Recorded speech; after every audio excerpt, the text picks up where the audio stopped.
The December wind bit like broken glass, rattling through the rusted fences and cracked pavement of Chicago's forgotten blocks. Marcus Hale pulled his ragged coat tighter, tucking the collar around his neck as if it might shield him from the gnawing cold. A thin cardboard mat was his bed tonight, wedged against the back of an abandoned laundromat. It wasn't the first winter he had spent on the streets. Probably wouldn't be the last. Marcus had once been someone, a mechanic with grease-stained hands and a steady paycheck. That life had dissolved after a car accident left him limping and jobless, bills stacking like bricks. Pride kept him from begging his estranged family. Alcohol kept him numb, until even that became a luxury. Now, survival was his only ambition. Tonight, though, something pierced the monotony of hunger and cold. A sound low, metallic, like a groan of bending steel. Marcus sat up, squinting into the alley. Probably just a dumpster, he muttered, but curiosity tugged harder than common sense. He shuffled forward, boots crunching on ice. Then he saw it. At the far end of the alley, something shimmered. Not light from a street lamp, but a fractured glow, blue, green, and silver all at once. Sparks sputtered from a wedge-shaped object half buried against the brick wall. And lying beside it, writhing in pain, was a figure. Marcus froze. His first thought was costume. Someone wrapped in reflective armor, hunched and bleeding. But when the figure's hand reached toward him, 3 fingers tipped with glowing nails, skin mottled like burnished copper, Marcus's heart slammed against his ribs. It wasn't a costume. The stranger's voice cracked, guttural but threaded with English. "Help, please." Marcus glanced around. No one else. Just him. A homeless nobody with a broken body and an empty stomach. He swallowed, forcing his voice steady. "All right, don't move." The alien, or whatever he was, clutched a gash across his side, fluid seeping dark and iridescent. Marcus dropped to his knees, tearing strips from his own blanket, pressing them against the wound. The being hissed in pain but didn't resist. "Stay with me," Marcus muttered. "You'll be fine." Inside, doubt screamed. He didn't have medical training. He didn't even have a roof. But he had hands, and he had stubbornness. That had to count for something. Hours blurred. Marcus dragged the alien behind the laundromat, hiding him beneath tarps and broken crates. He checked the wound again and again, whispering nonsense just to keep the stranger awake.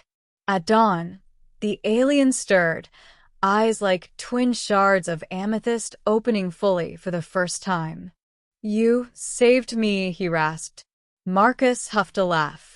"Don't thank me yet. I probably did it wrong." The alien tilted his head, oddly solemn. "I am Varen of the Cellari. Without your aid, I would have perished." Marcus rubbed his face. He wanted to believe he was hallucinating. But the pain in his frostbitten fingers, the tang of alien blood on his coat, the shimmer of that impossible craft, they were real. "Well, Varen, I'm Marcus. And unless you've got a heater in that ship of yours, we're both gonna freeze out here." Varen's gaze softened. "Your people, many would have abandoned me. Why did you not?" Marcus thought of the countless times he'd been passed on the street, people clutching their purses tighter, refusing to meet his eyes. He shrugged. "Because I know what it's like to be invisible. Didn't feel right to let someone die alone." Over the next 3 days, Marcus guarded Varen like a secret. He brought scraps of food from soup kitchens, shared water, wrapped his own coat tighter around the alien's frame. Varen, in turn, repaired parts of his ship with trembling hands, speaking of distant stars Marcus could hardly imagine. But on the 4th night, trouble came. 2 men stumbled into the alley, scavengers, the kind who prowled for copper pipes and easy prey. Their flashlights swept across the tarp, catching the glint of alien metal. "Hey, what's this?" one sneered. Marcus's blood ran cold. He stepped forward, blocking their path. "Nothing here. Just trash." The men laughed. "Then move, old man." One shoved him aside. Pain shot through Marcus's bad leg, dropping him to the ground. He saw their hands reach for the tarp, and without thinking, he hurled himself forward, fists flying. He was outnumbered, weaker, but rage burned hotter than fear. "Not him. You're not touching him." The fight was brutal and short. Marcus took a boot to the ribs, a punch to the jaw, but his wild resistance startled them. In the chaos, Varen emerged, one hand raised. A pulse of light erupted, sending both scavengers sprawling unconscious. Marcus gasped for breath, staring. You could have done that the whole time?" Varen's expression was unreadable. "Not until now. Your protection gave me time." By dawn, the ship was repaired. Its hull glowed faintly, patched with alien precision. Varen stood tall, his strength returned, while Marcus leaned heavily against the wall, bruised but smiling faintly. "So, guess this is goodbye," Marcus said. Varen studied him. "Your life here. You endure suffering, hunger, cold. Why remain?" Marcus shrugged. "Where else would I go? This is my world. My mess." The alien's eyes gleamed. "Not anymore." Before Marcus could protest, Varen placed a hand on his chest. Energy surged, warmth flooding his body, knitting bruises, easing the ache in his leg until he could stand straight. Marcus staggered, stunned. "What did you?"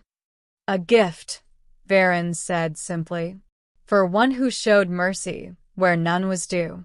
But the true shock came moments later. Varen pressed a small crystal into Marcus's palm. Its surface shimmered like frozen lightning. "This," Varen said, "is a Cellari core. It contains wealth beyond measure in your world, enough to change your fate forever." Marcus stared at it, throat tight. I can't take this." "You must. To deny it would dishonor both of us." The ship's hatch opened with a hiss. Varen paused at the threshold, turning back. "Remember, Marcus Hale, greatness is not born of riches or rank. It is forged in compassion. You proved humanity worthy." Then he was gone, the ship rising silently into the dawn sky until it vanished among the clouds. Weeks later, Marcus sat in an office far from the alleys he once called home. The crystal had indeed been priceless. Scientists and collectors clamored for it. Governments whispered. Banks begged. Marcus had sold it discreetly, securing enough wealth to live comfortably for lifetimes. But that wasn't what mattered most. He used his fortune to build shelters, kitchens, clinics across the city, safe havens for those who'd been invisible like him. And every night, as he walked past warm beds and full bellies, he looked up at the stars and whispered a quiet thanks. Because one freezing night, when no one else cared, a homeless man had chosen to save a stranger. And in doing so, he had changed not just his own fate, but the fate of countless others. And somewhere, among the galaxies, Marcus hoped Varen knew. The gift had not been wasted.